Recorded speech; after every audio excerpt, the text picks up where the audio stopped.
Olá pessoal, tudo bem? Aqui é o Ruben do canal Mosaico Finanças. Eu tenho produzido vídeos sobre análise de balanços, valuation de time de futebol, alguns vídeos das lojas americanas e estou fazendo também resenha de livros técnicos contábeis. Se você gosta do nosso trabalho, dá um like, compartilha, isso é muito importante. Agora, comenta também o que você acha e tal, para a gente poder debater sobre esse tema. Eu vou falar resumidamente sobre a loja americana. Eu tenho ouvido muitos comentários, muitos vídeos e alguns até inconsistentes com a realidade contábil. A primeira coisa que eu quero falar é o seguinte: muita gente fala que um dos problemas que a loja americana não tinha o EBITDA adequadamente formado porque não contabilizava o juro dos empréstimos em despesas financeiras. Pessoal, isso não é possível. Primeiro que quem fala isso não leu a nota explicativa. As notas explicativas falam peremptoriamente que os juros incidentes nos fornecedores são contabilizados como despesa financeira. E também tem um detalhe importante.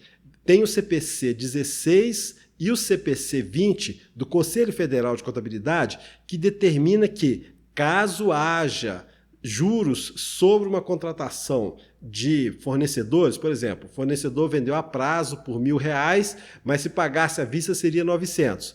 Esses juros de R$100 eles devem ser contabilizados como despesas financeiras. É a mesma coisa de você, numa prova de matemática, o aluno falar 2 mais 2 é igual a 5 e você achar que está tudo certo, né? Isso é ponto pacífico na auditoria, não tem como isso passar em branco, entendeu? E além do mais, esse fato está na nota explicativa. Basta você olhar a nota explicativa que você vai achar isso lá.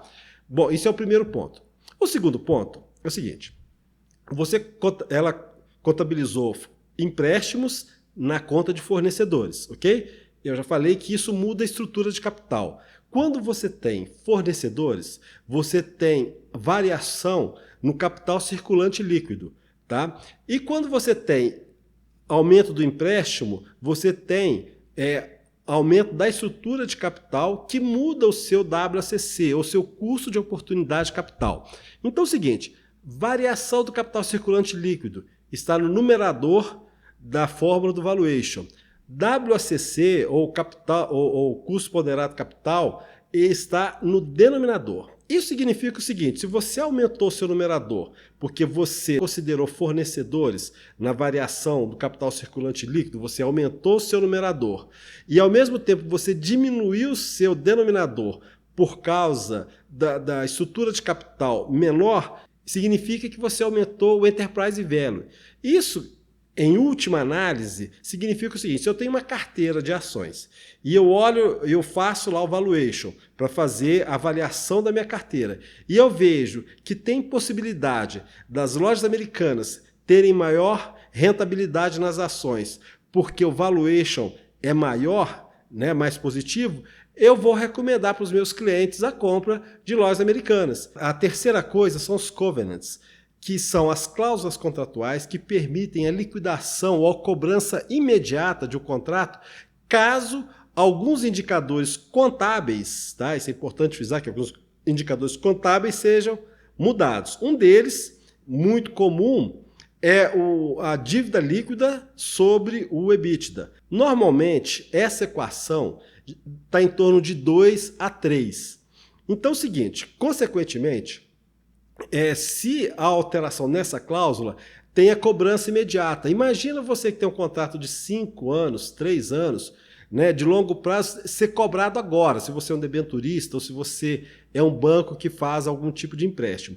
Por causa disso, as lojas americanas se socorreram com a recuperação judicial, que é o ordenamento legal para proteger, né, para poder alongar as dívidas. Eu costumo dizer, né, eu gosto de frisar, que os juros e as atualizações monetárias, num processo de recuperação judicial, são consideradas até a data do pedido. Isso significa que existe a longo prazo uma redução do valor da dívida, além do processo de negociação junto com os credores, né? Basicamente, assim, para que ela não se descapitalizasse ou não tivesse que pagar suas obrigações no curtíssimo prazo, ela fez o pedido de recuperação judicial.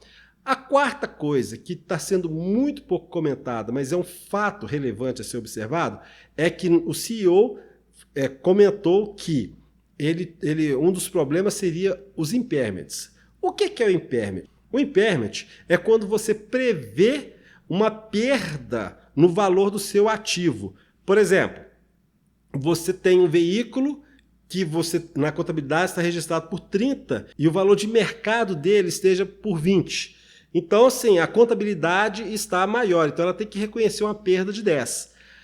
Então, isso chama-se ajuste ao valor justo. Você tem também um ajuste ao valor em uso. Você faz uma projeção do que aquele ativo vai gerar de caixa no futuro, de forma simplificada, compara com o valor contábil. Se o valor contábil tiver maior, você faz um ajuste também impairment. Então, na verdade, eu creio que a grande preocupação deles é porque eles fizeram aquisições de empresas e muitas dessas aquisições está o goodwill por expectativa de resultado futuro. Então é o seguinte, se você tem uma perda, você tem que realizar esse goodwill. Então, você faz a reversão do goodwill. Depois se a empresa voltar a valorizar, você não pode recuperar essa receita. Então, você tem uma perda contábil imediata.